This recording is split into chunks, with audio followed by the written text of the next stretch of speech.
Është e obligueshme namazi për muslimanin? Sepse një gjë që na thot Zoti në Kur'an, ne duhet vetëm ta dëgjojmë pra semi'na wa ata'na, dëgjuam dhe u bindëm o Zoti ynë. Pra Allahu xhaleshanuhu e ka zbrit Kur'anin që ne ta praktikojmë Kur'anin. Edhe në Kur'an ka shumë ajete kuranore që na urdhnojnë me fal namazin.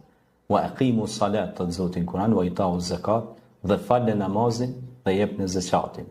Pastaj Zoti thot në Kur'an, inna salata tanha anil fahshai wal munkar wa la dhikrullahi al-akbar. Me të vërtet namazi ju largon nga gjërat e këqija, të shëmtuara, të irrituara, dhe namazi pra është përmendje e Zotit. E ata që përmendin Zotin janë me Zotin, e Zoti është me ta dhe i ndihmon ata. Pra baza kryesore është Kur'ani, pastaj edhe Suneti. Do të thonë ne i referohemi referencave bazike që është Kur'ani dhe Suneti. Kur'ani pra na urdhnon që të falim namazin, po ashtu Suneti nga jeta e dërguarit Muhammed alayhis salam, për cilën gjë ka thënë pejgamberi alayhis salam, el wahdu bainana wa bainahuma as-salat. Dallimi mes nesh dhe atyre që nuk janë në pjesën e muslimanëve, pra në besim tjetër, është namazi. Pastaj pejgamberi alayhis salam ka thënë për namazin, es-salatu imadu ad-din, faman aqamahu aqama ad-din wa man tarakahu taraka ad-din. Namazi është shtylla e Islamit, është shtylla e dinit. Kush e kalon atë ka braktis besimin, pra ka braktis Islamin.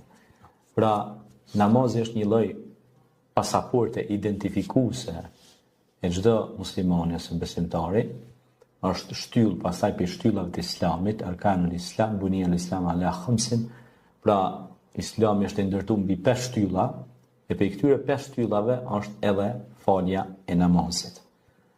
Pastaj kjo është pra nga Suneti, nga jeta e dërguarit ton Muhammed alayhis salam, po ashtu edhe shokët e tij, nga ashab, po edhe nga gjeneratat e ardha, tabiin dhe tabiin, kanë dhënë urdhën decidim ixhmaja, pra shumica, konsensusi, që ai që praktikon namazin, pra ai ka praktikë besimin fen islame.